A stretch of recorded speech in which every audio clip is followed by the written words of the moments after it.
예, 오늘 저와 여러분은 그렇게 오신 그 주님의 성탄, 그 탄신을 기념하고 축하하는 기념 예배로 올려드리고 있습니다. 오늘 저와 여러분이 나누실 말씀의 제목은 베들레헴에 오신 구원자입니다. 우리 예수 그리스도께서는 이제 구원자로 이 땅에 오셨죠. 하나님께서 직접 인간을 구원하시기 위해서 그리스도 구원자로 이 땅에 오셨습니다. 그 모든 정황이 복음서에 보면 아주 순서적으로 이제 요한복음에서부터 마태복음, 마가복음, 누가복음에 이르기까지 아주 서로 긴밀하게 아주 그 자세한 여러 관점에서 잘 기록하고 있어요.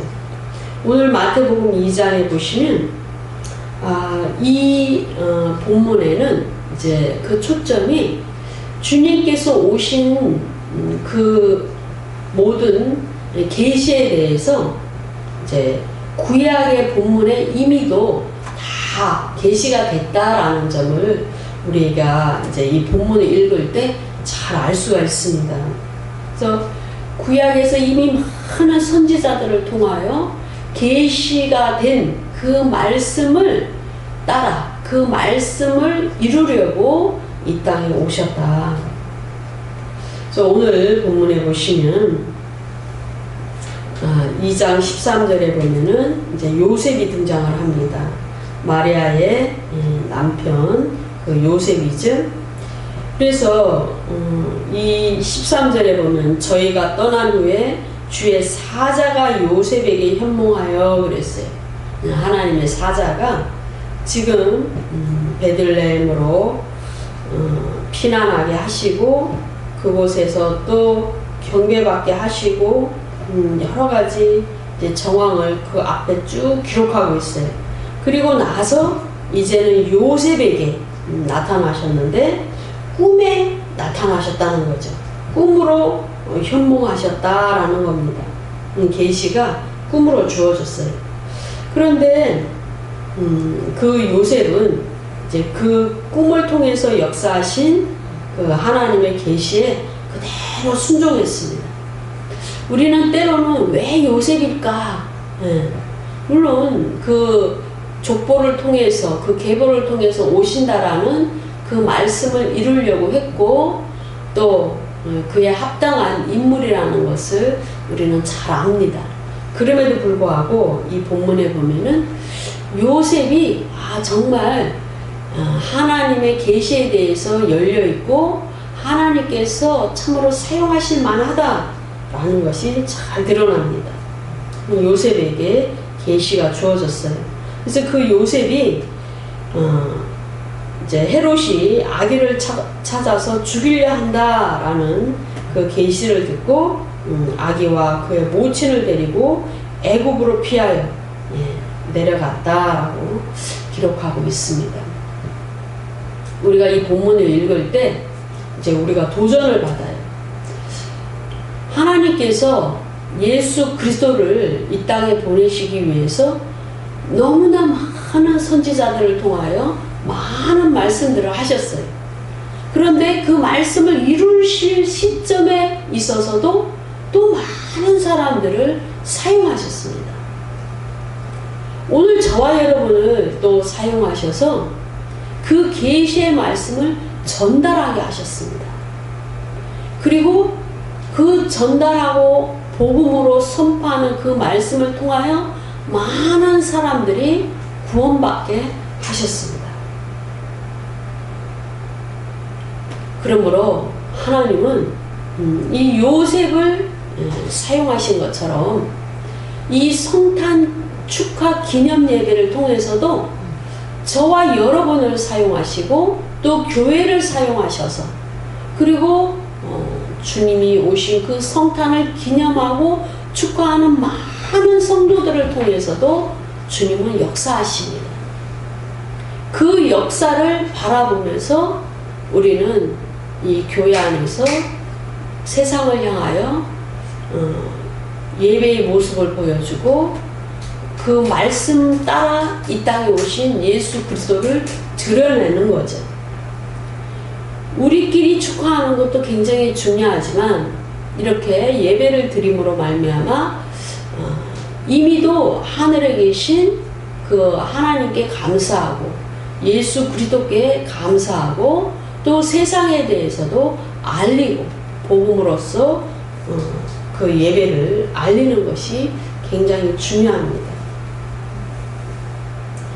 그 당시에 하나님께서 요셉을 사용한 것처럼 오늘날 교회를 사용하셔서 끊임없이 매년 주님이 오신 오늘, 그 정확한 날짜는 오늘이 아니지만 그 날을 기념하는, 그 날을 특별히 한 날을 정하여 이렇게 예배를 드리고 있죠. 이것을 통해서도 주님은 영광 받으시고 세상 사람들에게 빛을 보여주고 또 하나님께서 원하시는 그 사역을 할 수 있다라는 점에 교회는 참 감사하고 교회의 역할이고 교회의 사명이고 저와 여러분의 사명입니다. 교회가 그 일을 하기 위해서 교회를 세우셨고 성도들을 부르셨기 때문에 저와 여러분은 이러한 계시에 대해서 얼마나 더 친밀하게 열려있고 그렇게 그 계시를 전파하는 그 일을 해야 된다라는 사실을 다시 한번 이 시간 깨달아야 됩니다. 지금 요셉은 아기와 그의 모친을 데리고 애굽으로 내려갔어요. 세상 가운데서 내려가서 그 세상 가운데 주님이 이제 거하시던 그 모든 정황을 그 당시에 주변의 사람들은 다 알았을 겁니다.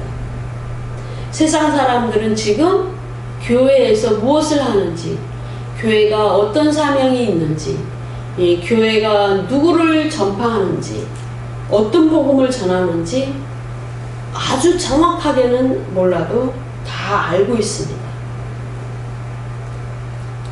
구원자 예수 그리스도를 드러내는 그 복음 사역을 어느 정도는 알고 있습니다. 그래서 저와 여러분이 오늘 예배가 정말 뜻깊은 것이죠. 19절의 말씀을 보면은 헤롯이 죽은 후에 주의 사자가 애굽에서 요셉에게 현몽하여 가로되, 또 이제 헤롯이 이제 죽었습니다. 그리고 나서 이제 또 움직여야 되죠. 그러니까 또 요셉에게 또 나타나셨습니다. 꿈에 또 나타나셨어요. 그럴 때 그 요셉은 또 그 지시를 받아서 움직이는 것을 볼 수가 있어요. 끊임없이 예수를 죽이려고 합니다. 그래서 실제적으로 역사 가운데서 이 하나님의 이 땅에 오신 것은 역사적인 사실이죠. 그래서 그 역사적인 사실을 뒷받침해 줄 수 있는 증거는 참으로 많이 있다라는 겁니다. 그 당시에 정말 이 하늘의 별을 따라 동방박사들이 찾아왔고 헤롯이 그것을 알았고 그래서 산의 아이들을 죽이려고 했고 또 여러 계략을 꾸미는 것이 이 성경 본문에도 나타났지만 그 당시에 역사 가운데서도 그 흔적이 있더라는 겁니다. 지금 이 코로나를 통하여 교회가 여러 가지 어려움을 겪는 거 역사적인 그 흔적 가운데 분명히 남게 될 겁니다. 정말 우리 기도하신 전도사님이 그렇게 기도하셨지만 또 정말 기뻐하면서 이 정말 세상 사람들이 보기에는 좀 요란하다, 그렇게 떠들썩하다 이런 표현을 사용하기에 걸맞게 그렇게 성탄절을 기념하고 축하하는 그런 분위기였습니다. 그러나 지금은 아니죠. 그러니까 이 모든 것이 사단의 해방입니다. 이런 역사적인 흔적은 앞으로 그대로 남게 될 겁니다.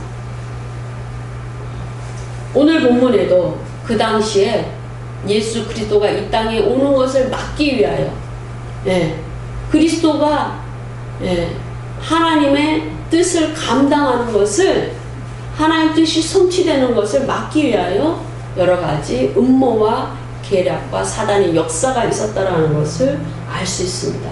그러한 상황 가운데서, 정말 위급한 상황 가운데서, 아주 급박한 상황 가운데서 우리는 성경에 기록된 이러한 후대적인 관점에서 볼 때 굉장히 이 드라마틱하고 아주 위험에 처한 이런 상황이 좀 리얼한 그러한 그 감각이 좀 떨어질 겁니다. 그러나 그 당시는 아주 긴급하고 급박했습니다. 그래서 꿈으로 역사하시고 계시를 주시고 그랬습니다. 근데 그 모든 것에 대해서 요셉이 영적으로 깨어있고 열려있고 하나님의 일은 어떻게 돌아가는지, 하나님께서 계시하셨다면 그 일이 반드시 이루어지고 자신에게 지시하실 것을, 그 약속을 이루실 것을 알고 있다라는 겁니다. 거기에 긴박하게 아멘하고 순종하고 움직여주는 그러한 요셉의 모습을 보여줍니다. 지금도 사단은 이 교회의 역할을 하지 못하도록, 그리고 다시 오실 예수 그리스도 그분을 전파하지 못하도록, 교회가 세상을 변화시키지 못하도록 많은 해방을 하고 있죠. 각 시대마다 부흥의 물결이 있었습니다. 하나님은 지금 아이 유아 세대를 다시 정말 이 땅에 충만하게 태어나게 하셔서 그 영혼들을 통하여 부흥을 보시려고 합니다. 그런데 사단은 낙태법을 통과시키고 또 영적으로 혼란하고 혼탁하고 죄가 관영하게 하도록 그렇게 만들기 위하여 간통죄를 폐지시키고 이러한 일들을 한다라는 겁니다. 그래서 미국에서부터 그 죄악들이 계속 창궐하고 이 온 세상 가운데 그 죄가 관영하도록, 그래서 하나님의 뜻이 성취되지 못하도록 이 땅의 구원 사역이 멈춰지도록 그렇게 한다라는 겁니다. 가로막는다라는 겁니다. 그러나 트럼프 대통령을 통해서 그 낙태법이 이제 폐지되고 또 여러 그 학교에서 이제 종교적인 기독교에 대한 그런 모든 법들을 되돌려 놓고 또 계속적으로 그 방향으로 가도록 하나하나 지금 다시 하고 계십니다. 요셉이 그 사명을 감당하지 못했다면 정말 참 우리는 하나님께서 또 다른 사람을 예비하셨지만 분명히 하나님께서는 어떤 일을 하시고자 하시면 어떤 사람을 예비하십니다. 지도자를 예비하십니다. 근데 요셉도 예비된 사람이다 라는 사실을 알아야 됩니다. 교회의 이 역사적인 2000년 기간도 예비된, 하나님께서 계획하신 그런 시대입니다. 트럼프 대통령도 하나님께서 분명히 귀하게 예배하시고 또 예언적으로 준비시키시고 많은 사람들의 입을 통하여 그렇게 증언하시고 그렇게 사용하고 계십니다. 그래서 요셉에게 그 계시가 주어졌다라는 것은 우리가 도전받을 만합니다. 21절에도 보면은 요셉이 일어나 아기와 그 모친을 데리고 이스라엘 땅으로 들어가니라. 그 악한 자가 죽으니까 그 산의 아이들을 다 죽이려고 했던 사단이 사용한 그 악한 자, 예. 그 당시에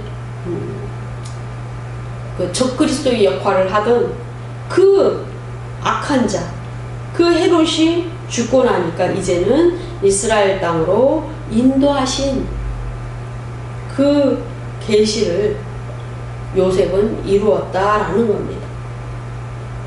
22절에도 보면 그러나 아켈라오가 그 붙인 헤롯을 이어 유대의 임금됨을 듣고 거기로 가기를 무서워하더니 꿈에 지시하심을 받아 갈릴리 지방으로 떠나가 그랬어요. 하나님 그렇게 인도하십니다. 그러니까 우리가 어떠한 어려움이 있다 할지라도 정말 인도함을 받아야 돼요. 그 계시의 분별력을 갖고 인도함에 있어서 하나님께서 정확하게 아주 자세하게 말씀하신다라는 것을 믿고 순종해야 됩니다. 다윗도 마찬가지죠. 그 기름 부음을 받고 왕의 기름 부음을 받고 사울에게 쫓겨다니기를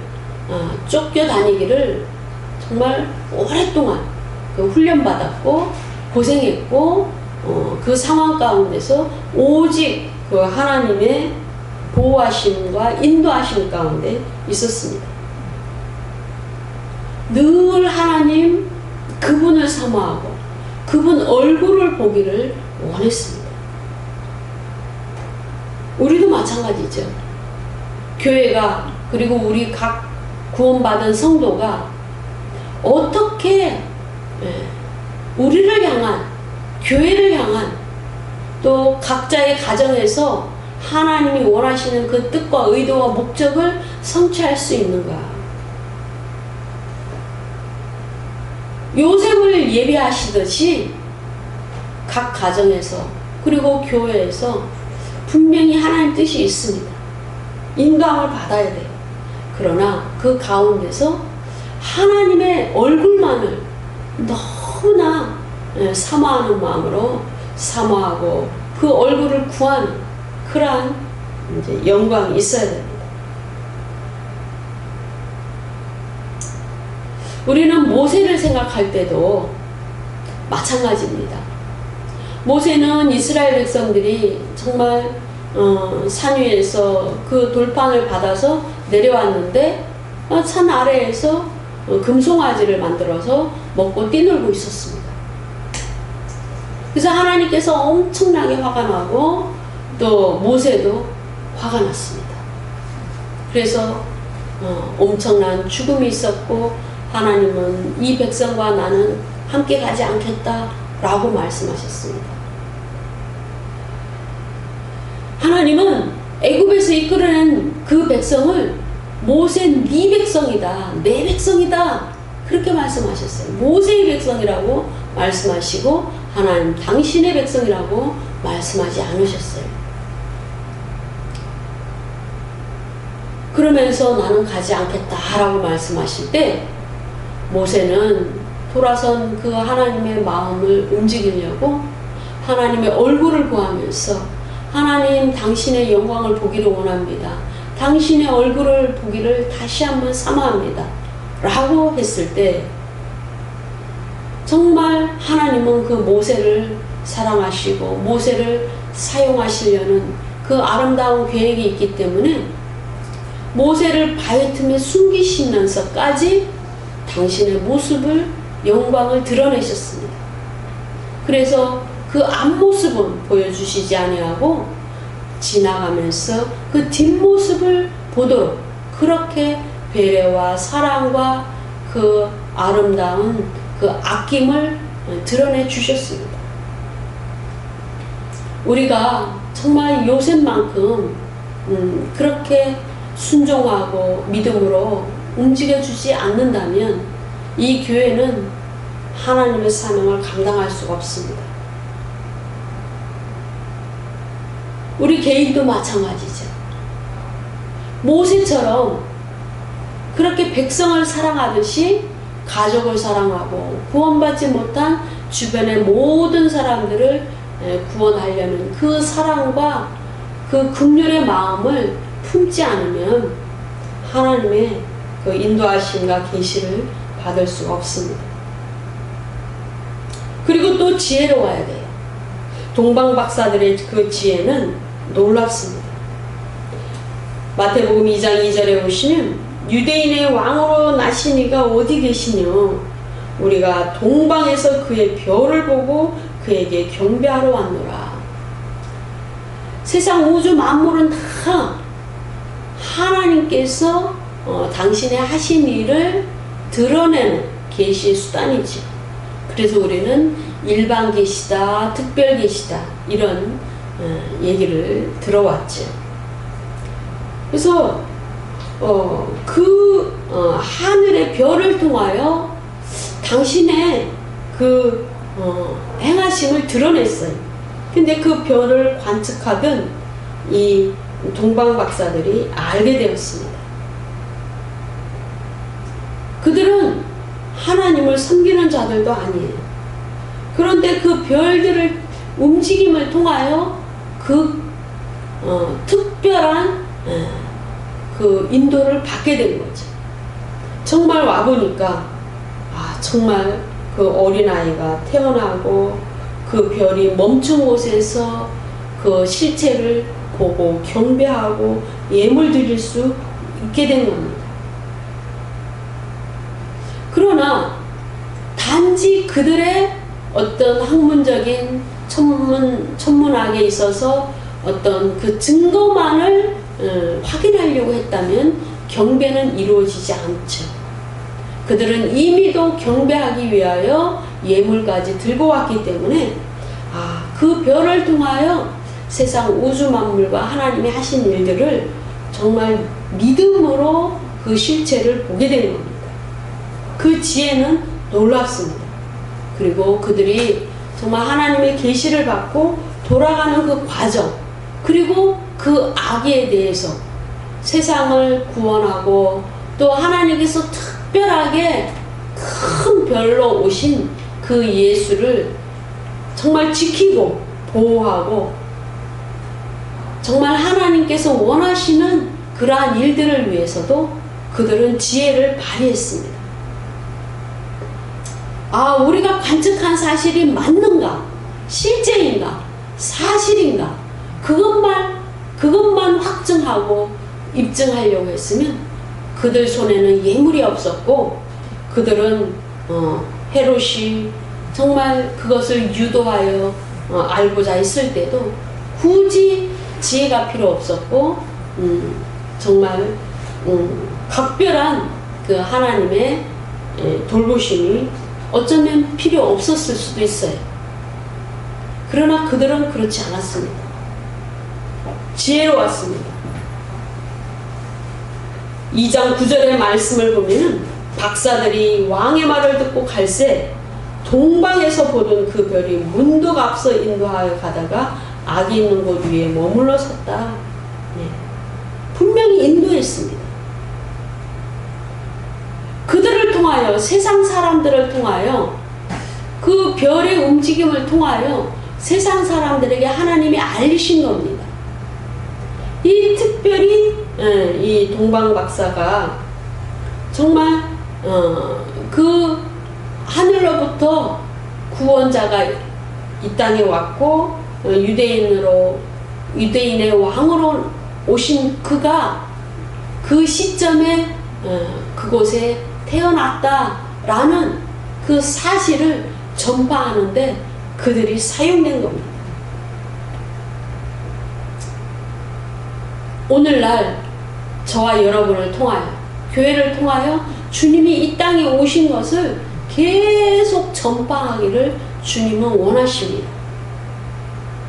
지혜가 필요합니다. 타 종교에게 그 복음을 전할 때 지혜가 필요하며 사악한 그 이리와도 같고 여호와도 같은 세상 사람들에게 정말 지혜가 필요합니다. 믿지 않는 주변의 모든 사람들에게 주님이 나타나심을, 주님이 이 땅에 오셨음을 알리는데도 지혜가 필요하다. 11절의 말씀을 보면 집에 들어가 아기와 그 모친 마리아에 함께 있는 것을 보고 엎드려 아기께 경배하고 보배함을 열어 황금과 유황과 모략을 예물로 드리니라 그랬어요. 그들의 지식은 단지 인간적인 지식으로 끝나는 것이 아니고 그들이 정말 하늘의 그 모든 움직임을 통하여 우주 만물을 다스리는 하나님의 뜻과 의도와 그 계시가 드러난다라는 것을 아는 차원의 지혜가 있었던 겁니다. 명철이 있었던 겁니다. 그래서 그들은 이 동방박사들은 사용을 받았습니다. 쓰임을 받았습니다. 그래서 우리가 복음을 전할 때 너무나 많은 지혜가 필요한 겁니다. 예수 그리스도를 전할 때 지혜가 필요합니다. 예수 그리스도가 구원자라는 그 사실을 알릴 때 우리는 지혜가 필요합니다. 세상에서 일어나는 그 일들을 통하여 역사를 주관하시는 그 하나님의 손길과 그 하나님의 그 뜻을 통찰할 때 우리는 지혜가 필요합니다. 꿈에 헤롯에게로 돌아가지 말라 지시하심을 받아 다른 길로 고국에 돌아가니라 그랬어요. 이게 실제적인 사건이죠. 하나님은 그들의 목숨을 보존하셔서 그들을 통하여 이 사실이 정말 그 주변의 많은 나라들에게 하나님을 믿지 않고 우상 숭배를 하는 그러한 사람들에게 이 사실을 알렸던 겁니다. 하나님은 지금도 많은 사람들을 사용하셔서 끊임없이 일하십니다. 에베소서 2장 7절에 보시면 하나님은 예수 그리스도께서 하늘 보좌에 앉아 계시죠? 하나님 우편에 앉아 계셔요. 근데 우리도 정말 그 예수 그리스도와 함께 하늘에 안침바 되었다라고 말씀하셔요. 그런데 그 과정은 예수의 죽음에서 예수의 부활, 그리고 부활 승천, 그리고 하늘에 앉히신 그 순서죠. 근데 근본적으로 생각해보면 하나님께서 이 땅의 구원자로 오신 그 탄생 사건에서부터 시작이 됩니다. 육체를 마리아의 몸을 통하여 예비하시고 그 몸 안으로 하나님이 들어오셔서 이 땅에 오신 사건에서부터 우리가 그 사건을 통하여 그 계시와 하나 되고 그 계시를 인정하고 그 계시를 받아들이고 믿음으로 받아들이는 그 시점에서부터 우리는 어쩌면 예수 그리스도와 연합하게 되는지도 모르겠습니다. 그래서 예수 그리스도의 죽음이 내 죽음이 되고 예수 그리스도의 부활이 우리의 부활이 되고 예수 그리스도의 승천과 함께 예수 그리스도를 하늘 보좌로 옮기신 그 성령께서 내 안에 내주하시는 성령으로 계심을 통하여 나의 영을 주장하고 여러분의 영을 주장하심으로 말미암아 우리를 예수 그리스도와 함께 하늘에 앉히신 겁니다. 그러므로 예수 그리스도의 그 탄생이 구원자로 이 땅에 오신 그 사건이 복음의 시작입니다. 복음의 시작. 그래서 그 복음의 시작에서부터 우리는 그리스도와 함께 연합이 되어야 됩니다. 함께 믿음으로 싹이 나야 됩니다. 거기에서 싹이 나지 않으면 우리는 죽음으로 연합할 수 없고 부활로 연합할 수 없고 생명으로 연합할 수 없어서 하늘에 안침바 되어서 하나님 나라의 가족이 될 수 없고 예수 그리스도와 함께 하나님의 양자가 될 수가 없는 겁니다.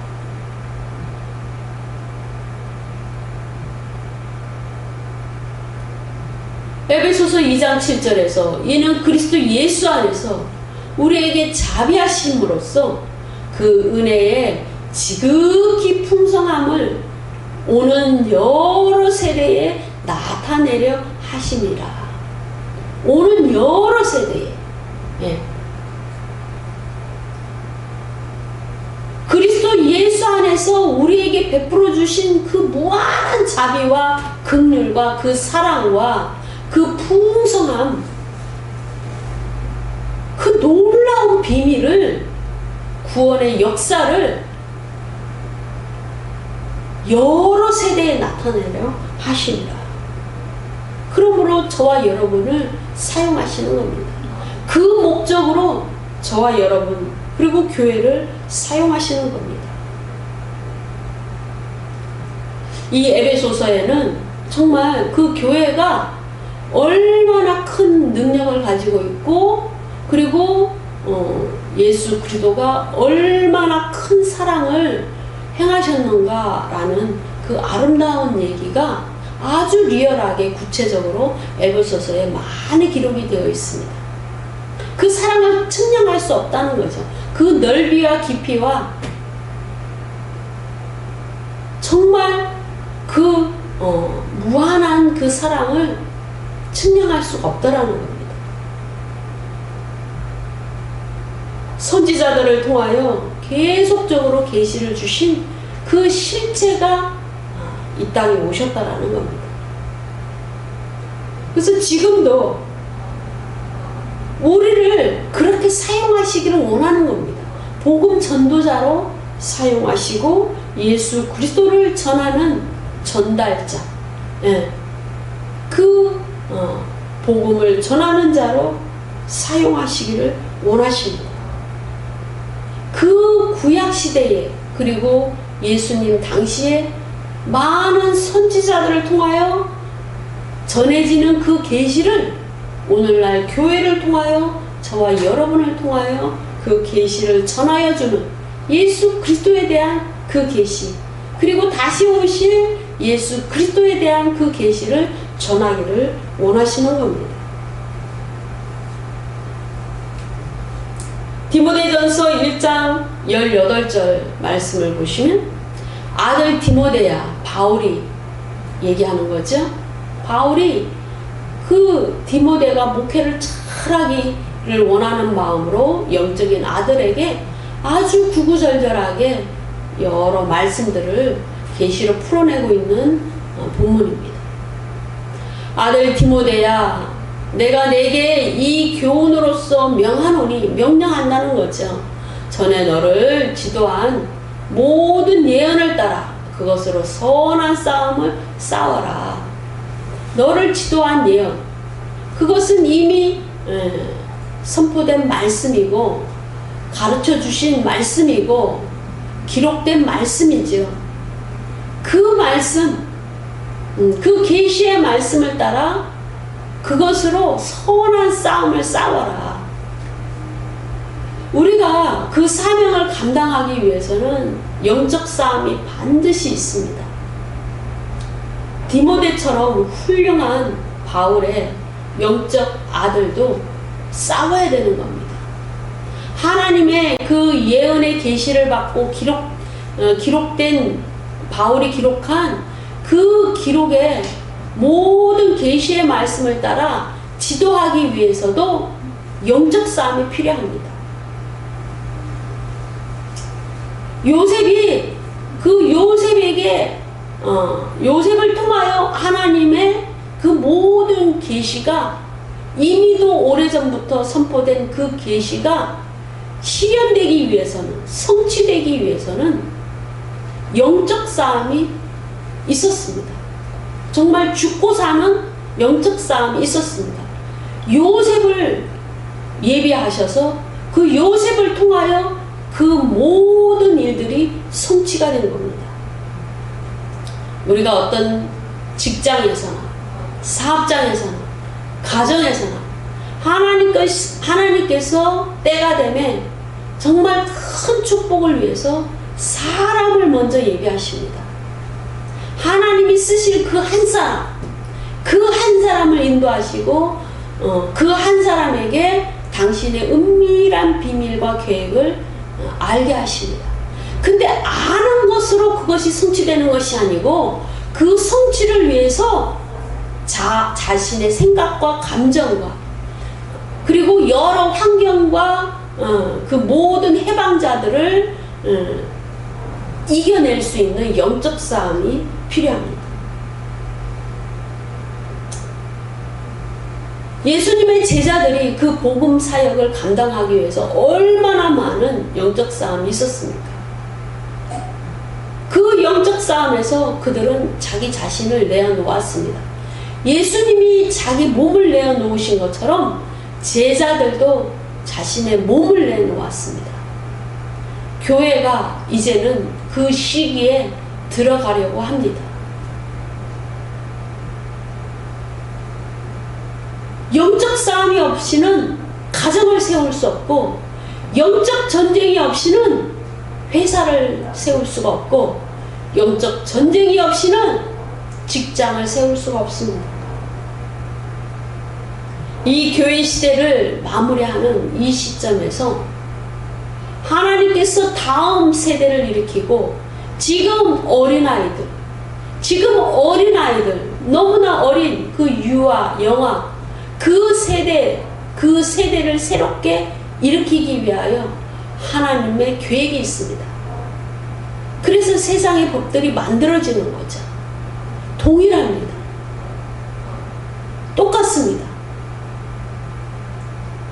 모세가 태어날 때도 그 어린아이를 죽이는 사단의 역사, 해방이 있었죠.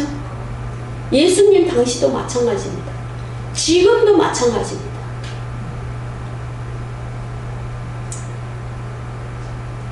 그래서 우리는 우리에게 정말 전하여 주신 이 기록된 계시의 말씀을 계속 전하는 데 있어서 우리가 예비된 자요, 준비된 자요, 사용하시는 자요, 그리고 영적 전쟁을 통하여 승리할 자로 주님은 저와 여러분을 부르셨습니다. 왜 베들레헴에 오셨습니까? 예루살렘이 아니고 왜 베들레헴에 오셨습니까? 그곳에서 정말 빵집이라는 그 뜻으로 정말 하나님께서 말씀하신 것이 있죠. 베들레헴은 결코 작지 않다. 마태복음 2장 6절에 보시면 또 유대 땅 베들레헴아 너는 유대 고을 중에서 가장 적지 아니하도다. 베들레헴은 작아요. 그러나 작지 않다고 말씀하셨습니다. 그럼 이유가 뭘까요? 그 계시의 의미가 뭘까요? 그 계시의 의미가 드디어 예수 그리스도께서 베들레헴에서 나타나시고 태어나심을 통하여 그 의미가 분명해졌다라는 겁니다. 그러므로 우리는 하나님께서 왜 예수 그리스도를 이 땅에 보내셨는가? 이 세상은 어떻게 돌아가고 있는가? 너무나 분명해집니다. 그래서 우리가 쓰임받고 하늘 보좌에 주님 앞에 서게 될 날이 가까이 오고 있는 것이죠. 주님께서는 가장 작은 그 베들레헴에 오셨습니다. 저와 여러분은 이 작은 교회에 몸담고 있습니다. 그럼에도 불구하고 하나님 계획이 있다라는 겁니다. 그러므로 우리는 이 예배를 통하여 또 복음이 전해진다라는 것을 믿고 우리 삶을 통하여 복음이 전해진다라는 것을 믿고 또 앞으로 남은 우리의 인생 전체를 통하여 복음이 전해진다는 걸 믿고 다음 세대를 세움으로써 하나님의 그 복음 사역에 동참한다라는 것을 믿고 날마다 힘을 내어 그 영적 싸움을 싸워야 될 줄로 믿습니다. 기도합니다.